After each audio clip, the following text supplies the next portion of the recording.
Works হবে আজকে রাতে না কালকে রাতে।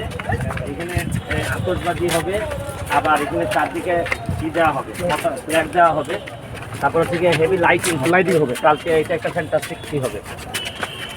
বিশেষ কোনো অতিথি রয়েছে কিনা? না, কালকে একটু আবার মিউজিকের ব্যবস্থাও থাকবে। কালকে আমরা একটা মোটামুটি পানির মধ্যে থেকে ওই যে কি বলে হাতির ছিল, আমরা করতেই পারি নাকি? অবশ্যই অবশ্যই। হ্যাঁ হ্যাঁ, আগে তো ছিল কয়লা। অনেক অনেক আমরা এক জায়গায় দাঁড়াই নেই একটু 65,200 সামনে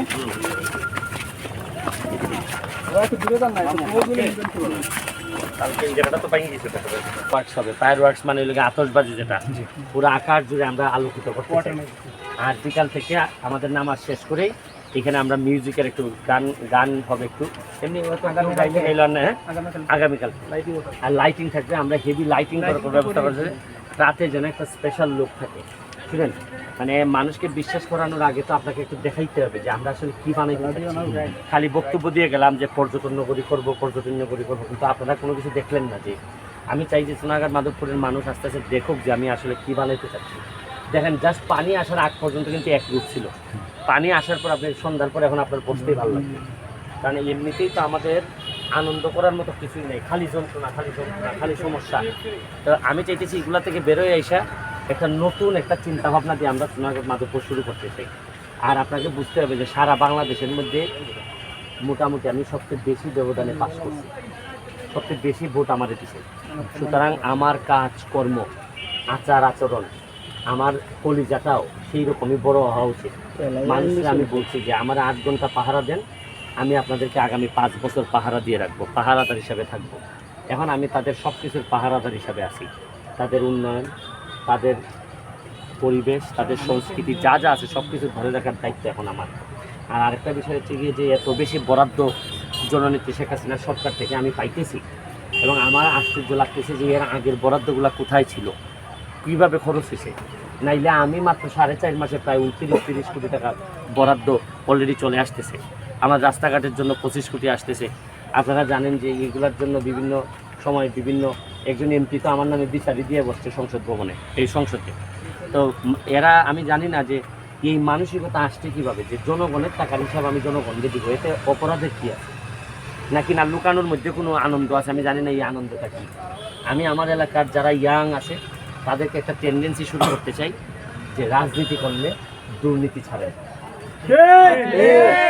আর যদি দুর্নীতি করতে চান আল্লাহর রাস্তায় রাজনীতি ছেড়ে দেন। আপনারও আরও ব্যবসা আছে, এগুলা গিয়ে করেন। কিন্তু যে জিনিসটা করলে মানুষের হাজার হাজার মানুষের ভাগ্য নির্ধারিত হয়, এই জিনিসটা নিয়ে আপনি খেলামেলা করেন না। দেখা গেল আপনি চিন্তা করে দেখেন, এই জায়গাটা 40 বছর ধরে এইরকম ময়লা ছিল, মানুষ চিন্তাও করতে পারে না যে এই জায়গা দিয়ে দুর্গন্ধের জন্য আসা যেত না। অথচ আমরা কিন্তু এই জায়গাতে একটা পর্যটন প্রতিমন্ত্রী পাইছিলাম। আমরা পর্যটন মন্ত্রী বলতে গেলে আমরা পাইছিলাম, কিন্তু পাওয়ার পরও আমাদের কপাল একটু চেঞ্জ হয় নাই।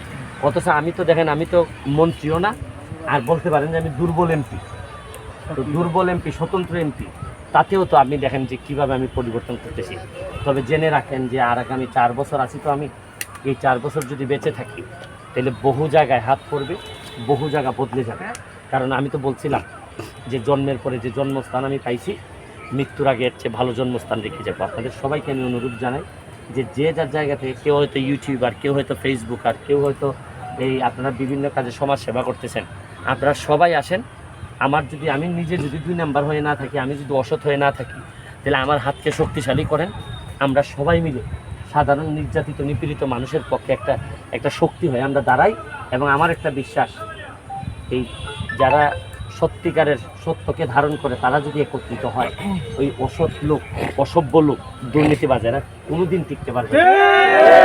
ইতিহাস সাক্ষী দেয়, মনে রাখবেন, ইমানের শক্তিতে বলিয়ান হয়ে যদি আপনি কোনো কিছু করেন, তাহলে অসংখ্য বেঈমান কিন্তু আস্তে আস্তে পরাভূত হয়, পরাজিত হয়।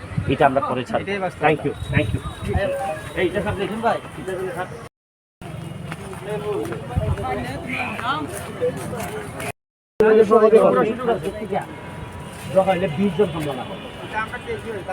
যেটা আছে কালকের থেকে ফাইনাল তোমার দায়িত্ব হইল এই সাইড করতে হলে। আমি তো ফানিটা ভাইলাম।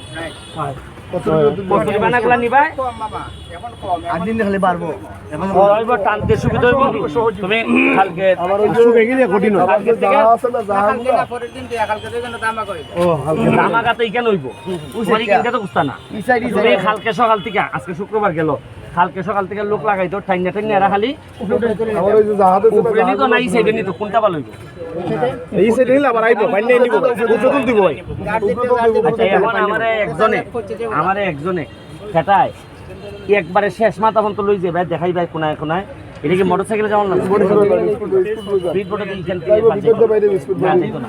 আর স্পিড সাইডে আইতো যাওয়া হইব না ময়লা আটকে যাবে সাইকেল নিয়ে গেলে যাইতাম পারবো কেমনে দিবে সাইকেল সব জায়গায় সাইকেল দিতে না আইতে দিবা আইতো তো যাইবো কেমনে? এটা তো কোনায় জায়গা না এদিকে যাওয়া যায় ডিসেল মাঠে যেতে ডিসেল মাঠে সাইকেলে যাওয়া যায় সাইকেল যাওয়া যায় রাস্তা আছে পুরো মাথা দিতে পারবে রাস্তা আছে ভাই